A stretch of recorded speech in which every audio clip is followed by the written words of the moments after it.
일일자 금융생각, 경제생각이라는 제목에서 금융생각이라는 제목으로 바꾸었습니다. 어차피 경제보다는 솔직히 금융이라고 해야 하는 것이 맞다고 보여지고 경제라고 하면 경제학자나 경제부 기자들이 써야 할 멘트처럼 생각되었기 때문이며 일개 듣보잡인 제가 경제라는 큰 의미의 학문을 언급한다는 것은 좀 자만한 생각이 들어 금융이라고 고 쳤습니다.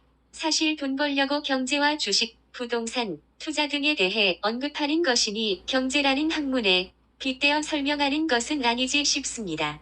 금융이라는 것이 어차피 돈을 돌게 만드는 것이고 돈을 돌게 만든 것이 자본주의의 근간인 것이니까 말입니다. 돈이 돌고 돌아야 저나 여러분들에게도 근로수익만이 아닌 부차적인 불로수입이 되니까 말입니다. 그래야 돌고 도는 돈이 조금 남으면 저축하고 그렇게 살아들 갈 겁니다. 그러나 쓰고 돈을 저축하는 시대는 이제는 없을 것입니다. 이제는 먼저 저축하지 않으면 생존이 안 되는 상황으로 갈 것이기 때문입니다.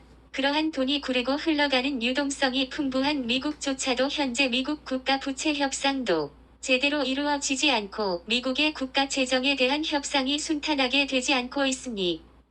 국가나 기업의 채권 부도의 위험 기준을 측정하는 CDS 프리미엄이라는 것이 있습니다. 한마디로 보험이라고 볼 수도 있는데요. 국가 기업 등 채권 발행의 부도 위험에 대한 보장을 거래하는 신용파생 상품이라는 것입니다. 비슷한 것으로는 빅스라는 것이 있습니다. 그러니 더 쉽게 설명하면 그냥 국가나 기업의 국채나 회사채를 샀는데 부도가 날 것을 예측하고 보험을 든다고 보시면 되시겠습니다. 그래서 이 CDS 프리미엄이라는 퍼센트가 올라가게 되면 그만큼 부도의 확률도 높아진다는 의미가 된다는 것이죠.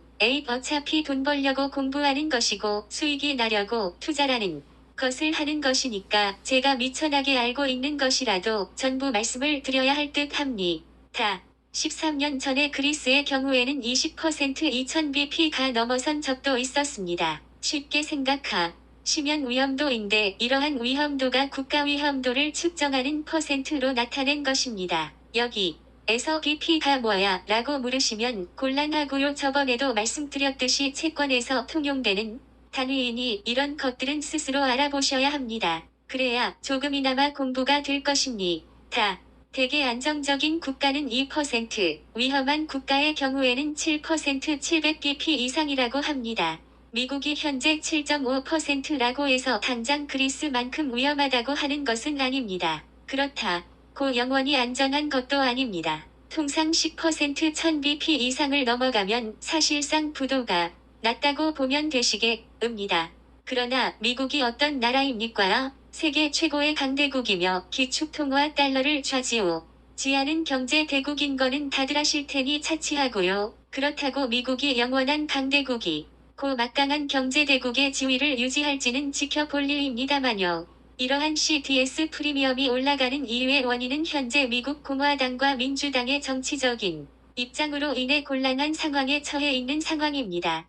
공화당의 경우에는 민주당이 펼치고 있는 재정방만 정책의 다음 집권을 위해 반기를 들고 있는 상황이고 민주당의 경우에는 국가 운영을 위해 써야 하는 재정을 공화당이 집행을 맡고 있다고 반발하고 있습니다. 그러나 부채 협상 만기를 넘기더라도 통과가 될 것으로 보여집니다. 국가는 운영이 되어야 되니까 말입니다. 하지만 이와는 별개로 세계에 충격이 커질 것을 예상되어집니다.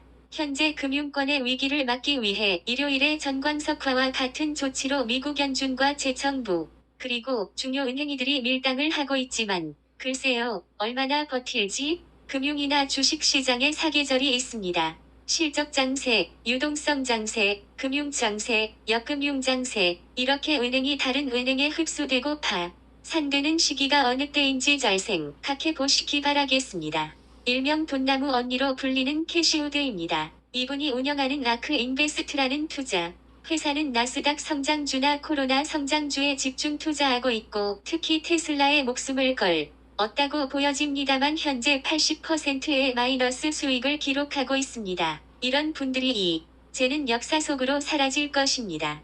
개그맨 문세윤이 조수봉 캐릭터로 작년에 한참 외친 아크아크흐흐 이럴 줄 알고 크아크 했나 싶기도 합니다. 크크 농담입니다.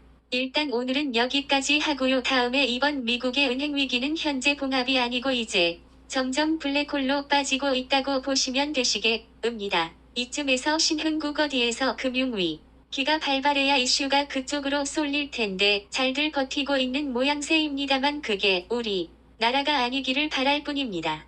16년 전 베어 스턴스도 이렇게 파산했으며 6개월 뒤 리먼 사태가 터지게 됩니다. 과거가 미래의 결과로 연결은 되지 않지만 과거를 잊은 사람들에게는 미래는 없을 것입니다. 세상에는 두 종류의 인간이 있습니다. 유능한 인간과 무능한 인간이죠. 유능한 인간이 사회의 틀을 만들어 경제를 움직이고 무능한 인간은 톱니바퀴로서 단순한 노동에 종사합니다. 어느 시대든지 변함없는 진리예요. 일본 소설 범주자 학원 97페이지 9번째 줄 중에서